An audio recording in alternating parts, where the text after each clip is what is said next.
and he's, in a sense, coming home to present in the young adults. And then this one is hot off the press because only last week the guy that we had lined up for the 25 plus notified us that he was now no longer able to come, and so we've got Abraham Samudio, and he's coming also from British Columbia. So they've got a big church in the valley it's called, and he and Nimrod pastored together, and we're really excited to have them coming to share with us here in South Queensland. So that's big camp. Who's planning to be there? One or two? All right.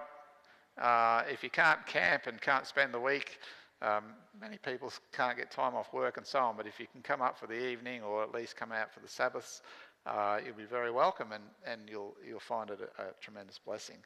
Of course, there's a whole heap of kids stuff that we've organised as well. The kids don't... I've never yet been to a church and a kid comes up to me and says, "Who's the speaker in the primary tent?" But adults seem to want to know, so I'm sharing that with you. We're part of the Brisbane Central Church, as part of the Sisterhood of Churches in South Queensland. How many churches are there in South Queensland, do you know? A lot. A lot is a good answer. Any advance on a lot? It's 110. So 110. It's a lot of churches. And from small churches like one I worshipped in, it's probably 12 months ago now, was about 7 people there. And then our biggest churches where the membership's around the 900 mark, and everything in between, country and city and so on. And so Ray and I have the privilege of visiting around churches, and we're all part of the same denomination, with the same mission, which I'll share with you, and with the same hope. And we have so much in common, even though there's things that are different everywhere I go. And typically when people are organising the program, I don't try and follow too much. I said, you just tell me what to do and I'll be as obedient as I can. So how many members? 110 churches. How many members do you reckon there are in South Queensland? So the conference goes from the New South Wales border all the way up to Yeppoon. The actual boundary theoretically is a bit further up than that, but that's kind of the most northerly, out to Emerald, Longreach, down to Goondiwindi, Gold Coast, everything in between. How many members do you reckon there would be? 25,000? 10,000? Well, the 10,000 is, if we are playing golf, it's nearest the pin, right? Nearest the pin. We actually have 13,255 to be exact, and growing steadily with transfers in, baptisms and so on. We'll come to that. And so here's just a couple of photos of churches that I've visited in the last couple of months, actually. This is Park Ridge Church, not that far away from us here, a little south and a little bit west. Glenvale Church, we had the Darling Downs Regional there a month, maybe 5 weeks ago. Monto Church, and then, trivia question for you. Week before last, I visited a church to my surprise, as I drove into town, it said it was the oldest town in Queensland. Who would have thought? Does anyone actually know? I bet you don't. There'd be a big prize for anyone who does know. Free spot at camp or something. No one knows. No, I didn't know either. Well, does this picture help any? This is also as you come into the town. You either haven't travelled very much or you... Well, it is the church at... Somebody's got it. Somebody's... I was going to say, somebody's been on Google. Well, good on you. Source of all good information. But Gayndah Church, and you know, Gayndah before COVID, Gayndah was having about 7 or 8, maybe 10 people there on each Sabbath to worship. This is the church. It's a nice facility. And the Sabbath I was there, and they tell me this is happening on a regular basis, there were 35 people there. Some people had moved. You know, COVID did interesting things, didn't it? It made us kind of reassess. Some people wanted to move to the country, you know, and get out of these lockdown things. And anyway, 35 people. So it was good to worship there. And nearly every Sabbath around the conference, there are baptisms. This one at Stanthorpe Church, this one at Brisbane Adventist College, this one here at Gympie. And we grow steadily with baptisms and with membership transfers. But we have this aim and this desire that the time would come when we would reach 400 baptisms in the conference in a year. 400 because we've not just the figure that we haven't got to previously.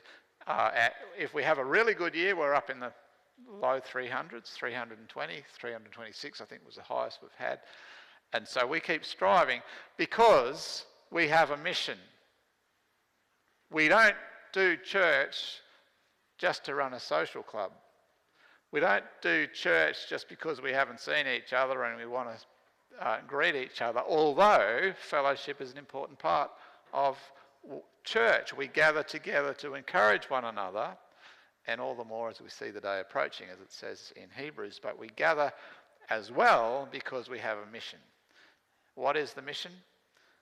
Our worldwide church has this as its mission statement. So if you wouldn't mind, I want you to say it with me.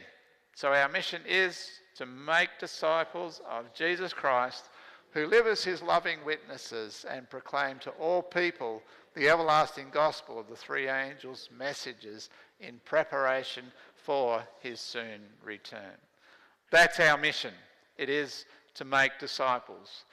It's not something we came up with. We don't have control of the mission of the church. All we can do is be obedient to the mission that God has called us to. When Jesus was sending his disciples, he says in Matthew 28, go and make disciples. And so that is the mission that he's called us to, and it is the purpose that we try and keep at the centre of everything we do, which is why as a conference we've adopted this slogan, which we've been running with for a little while now, and it's shaping for mission. So what does it mean? It means that we're trying to shape everything we do so that it has a missional purpose. Is our Pathfinders missional? Well, the answer is it can be, but the answer is also not always, because it's not our focus sometimes. But we can shape it so that it has a missional purpose. Is our church service missional? Can be, and it should be. Can we shape it so that it is more missional, and so on? Is Sabbath school the same? Are our social activities missional? Making disciples has been the duty of the church, the responsibility of the church, the privilege of the church since the time of Jesus. It's the mission that God called his church to.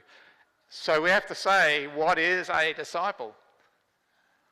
And I know the answer that I always get, so don't disappoint me.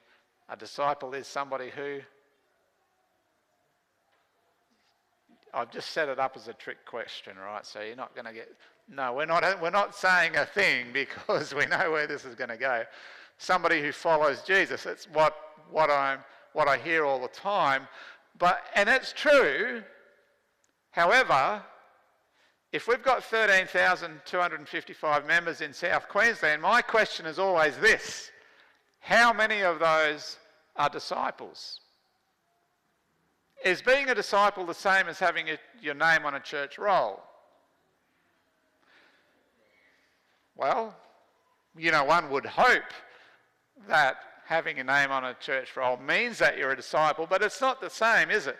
Being a new convert to Adventism does not necessarily make you a disciple. Disciple is a lifelong journey, and being a disciple is somebody who follows Jesus, but with a purpose in mind. And what is that purpose?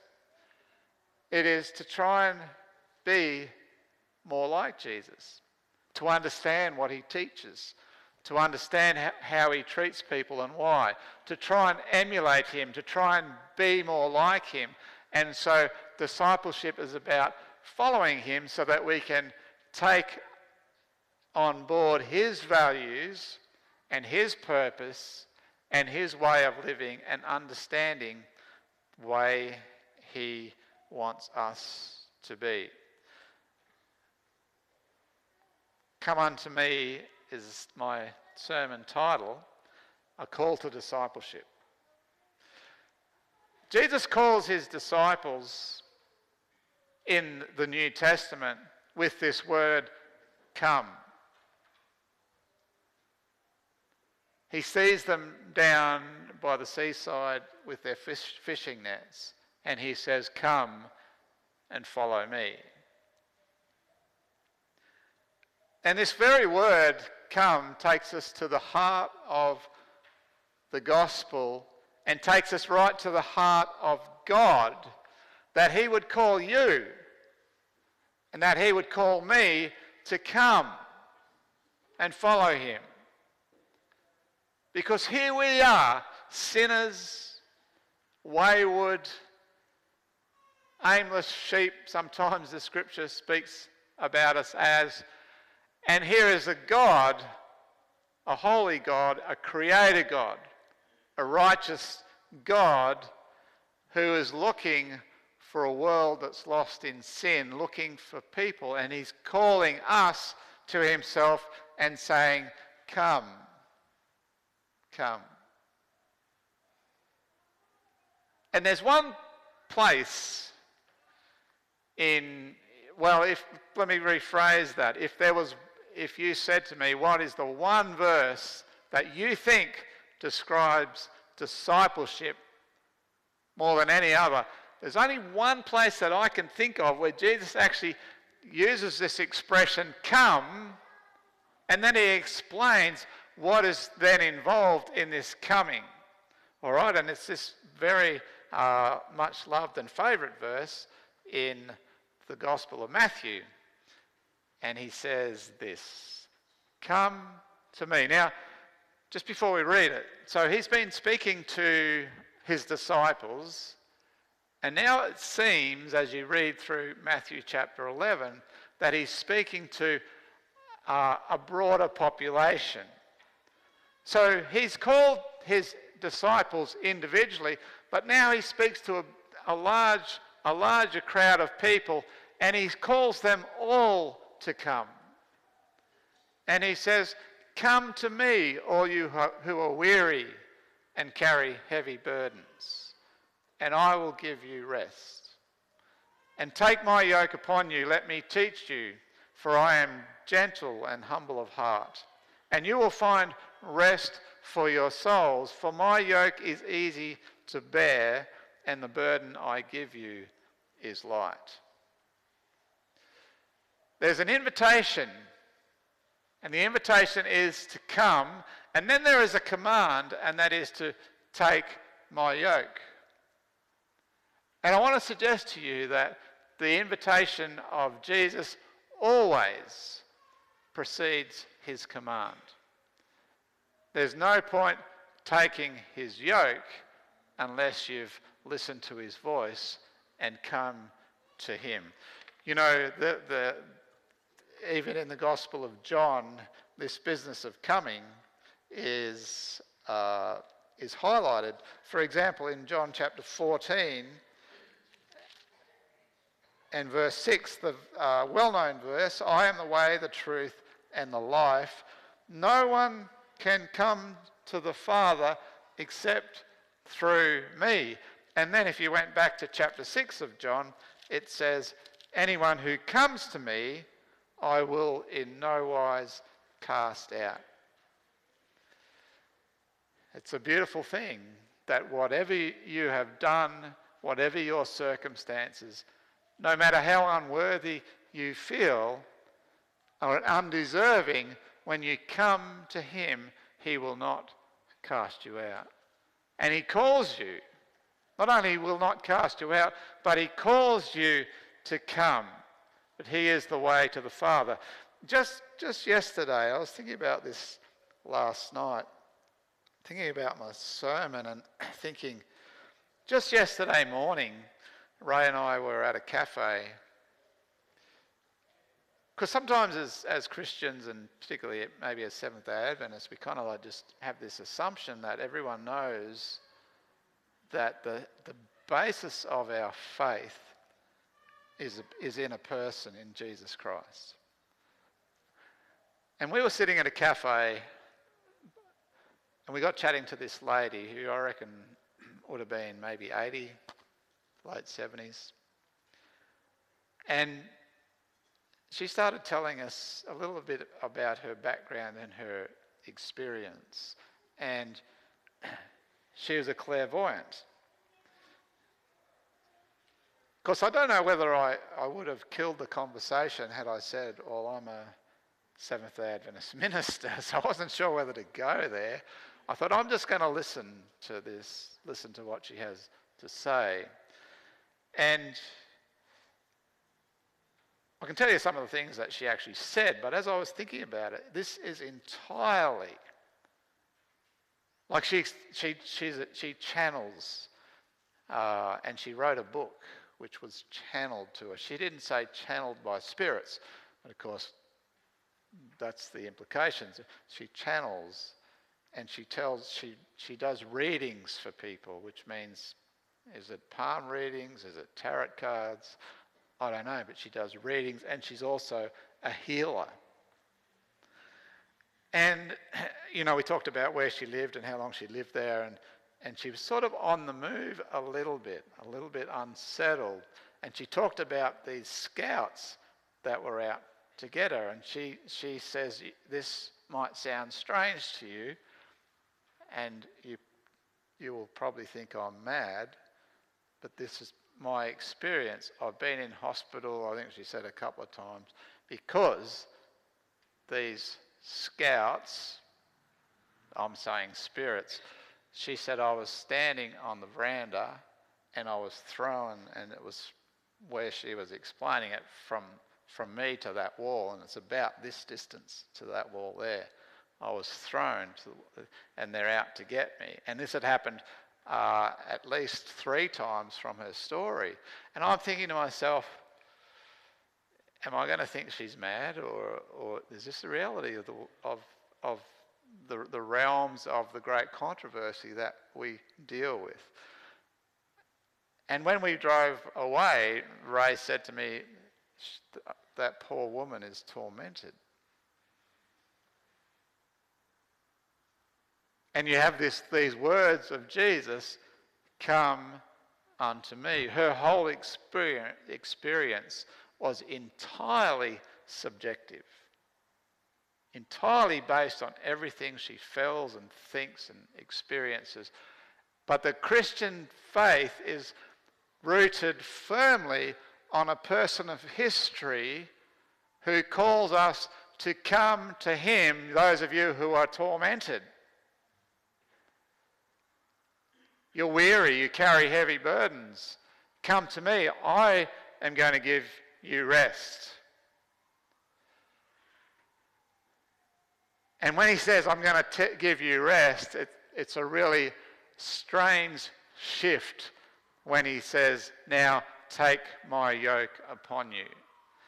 Because yokes and rest don't seem to go hand in hand. You know, I'm a horse lover and a horse fan. Some of you already know that. But what Jesus is saying in this most central of his calls to discipleship, come to me and I will give you rest. he's not speaking this time about the birds of the air. When you walk with Jesus in the New Testament, he'll point you to the birds of the air. He'll walk you through vineyards. He'll point out the sheep grazing in the pasture. And in this call to discipleship, he talks about livestock. And as a horse lover, Australians have always been a country, we say as Australians that we rode on the sheep's back. But the reality is we more literally rode on the horse's back. When the first fleet arrived in 1788, it imported horses. They're not native to Australia, as you're probably aware. How many horses did they bring? Does anyone actually know? It's a good Adventist number. 7. 7 horses. Okay, you'll remember that now. So, 7 horses. And they imported them from the Cape of South Africa, and then over the ensuing years, as other ships came, they imported more and more horses, some from India, some from England, some more from South Africa. And the herd developed such to the point that in the 1830s, there was actually 20,000 horses stabled in Melbourne CBD. How's that? And of course, all the trades that surrounded it. There was farriers, harness makers, wheelwrights to make wheels for carriages, veterinary services, saddleries, and a thing called the noxious trades. Because when our cars, because they're equivalent of our car, right? It was the mode of transport. When our cars break down, they go to the wreckers. When a horse broke down, it became the responsibility of the noxious trades, they were called. And they would basically euthanize the horse and then use parts of the horse for various things. They would melt down hooves, for example, for glue and for gelatin and all sorts. Anyway, the noxious trades. And anyway, there's a bit of a story behind all that, which is kind of I'm getting a little bit sidetracked. But horses, as pastoral holdings developed, and cattle and sheep, farmers had to use horses as a method of work, and the imagery of a Australian stockman carrying a stock whip became quite an iconic thing. The ploughing, harvesting was all done by horses. Transport, no trucks, Cobb and Co, both for passengers, people and produce being hauled right around the country. And of course, interestingly, and we don't realise this, but a horse could travel about 30 kilometres a day, about 20 to 30 miles, but let's say around the 30 kilometres. So towns developed about that distance apart, and typically along waterholes, because the horses would get so far, then they'd be changed, the horse would be changed, and the load would keep going with so that was how things developed. And then, of course, the iconic image of the Light Horse Brigade and the battles that they were famous for became a symbol of courage for us as Australians. Do you know how many horses went to the World War I? No? 120,000. And how many came back? There was only one came back. It's quite interesting. And in our language, some of you probably English is and certainly Australian English is probably a second language for some of you, but we still speak of this. And the reason I'm telling you this is not because I want you to learn about horses. I'm coming to the words of Jesus. But I want you to understand some of this background as how what Jesus is actually speaking into. It's speaking into people like our forebears in the late 1700s, 1800s and so on, who knew full well what people like Jesus was speaking about when he said, take my yoke upon you. But even in our language now, we use things like a slacker. Do you know what a slacker is? I'm not asking you where the phrase came from. I'm asking you, if I said you're a slacker, what am I telling you? You're lazy. All right. So it's like a horse in the team, and you can see the chains going back to the load, and if that particular horse was not pulling his weight, there's another saying that we use, that you're not pulling your weight, the chains would go slack. And so you were termed a slacker. And someone would have to crack the whip and make you get back to work.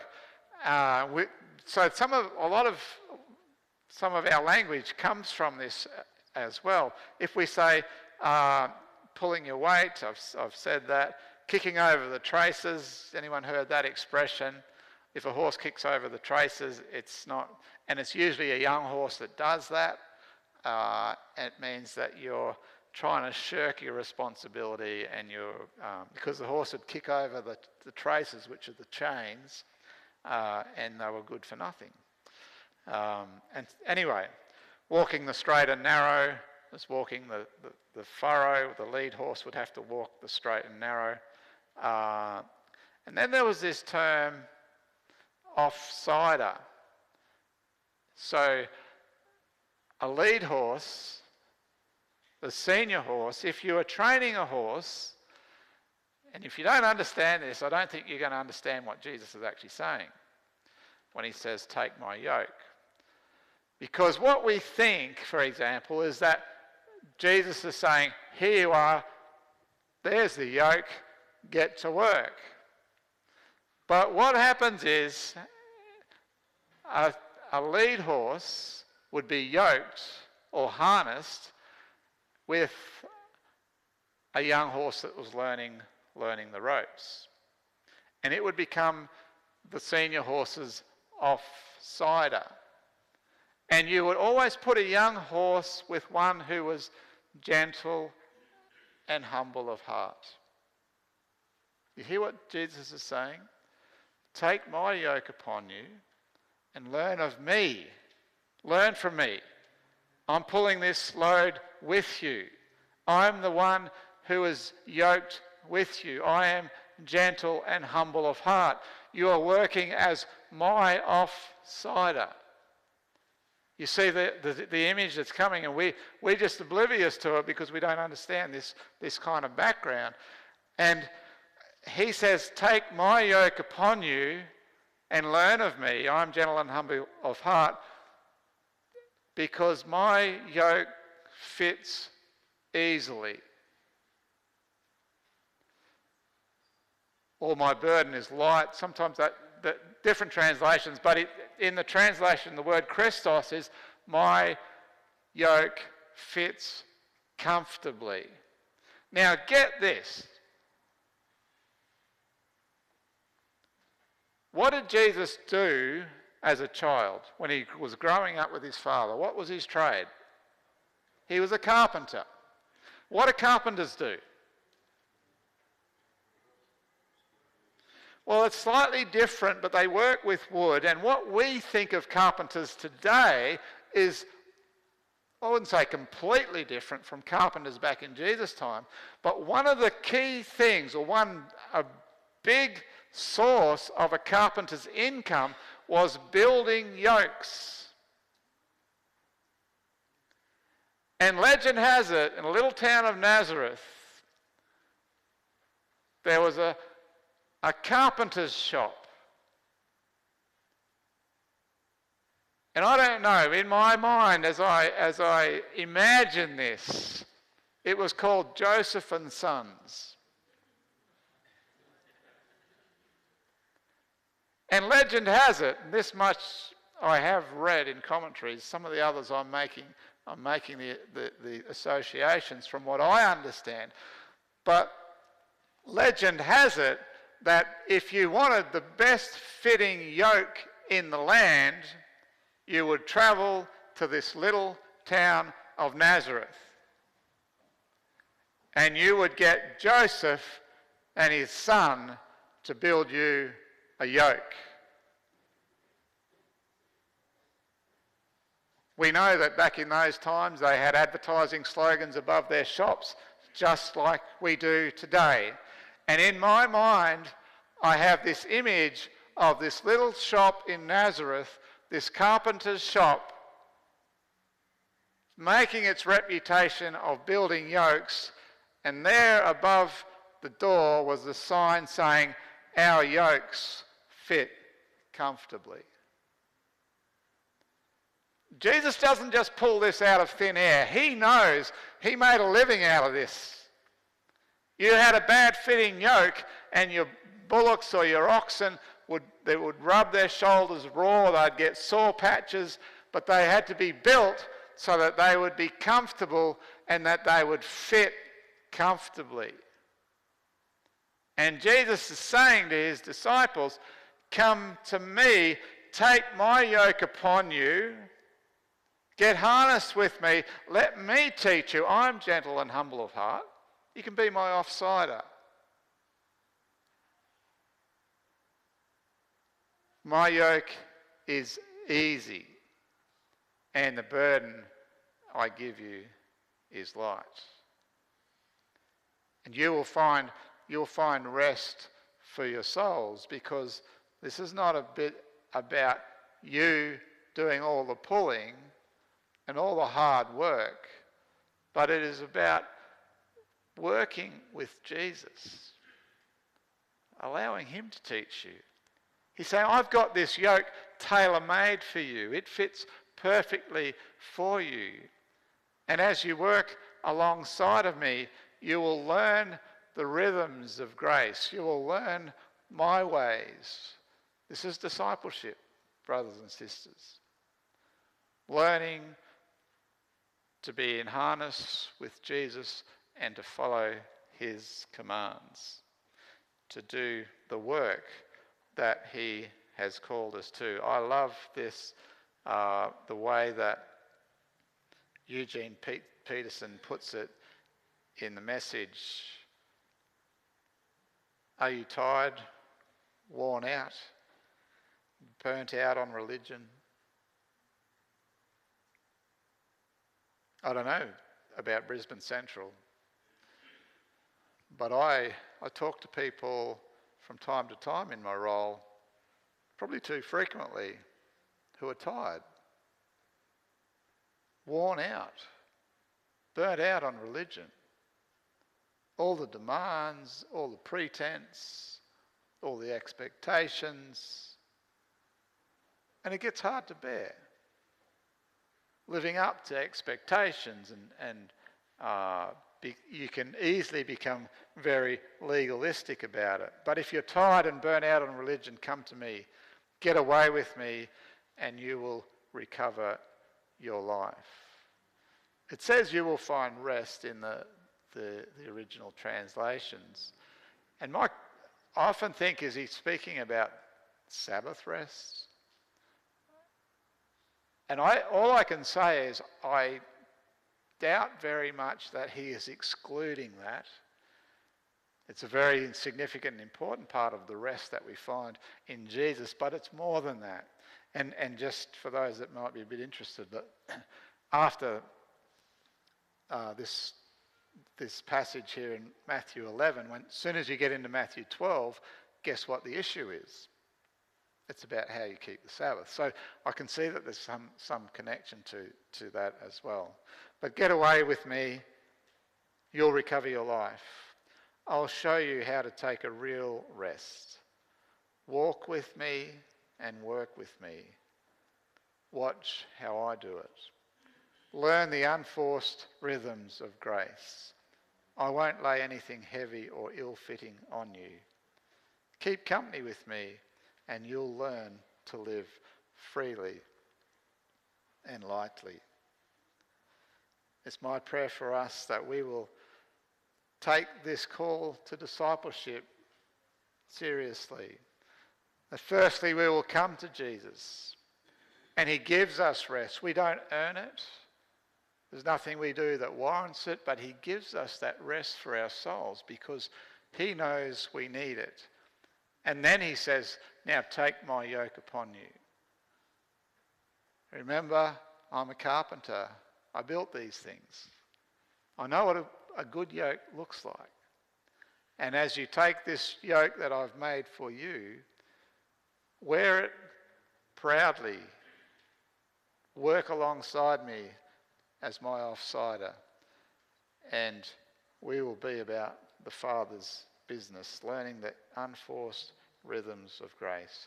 May God bless you as you endeavour to follow him, to be more like him, to take that yoke upon you so that you can learn of him, the one who is gentle and humble of heart. Amen.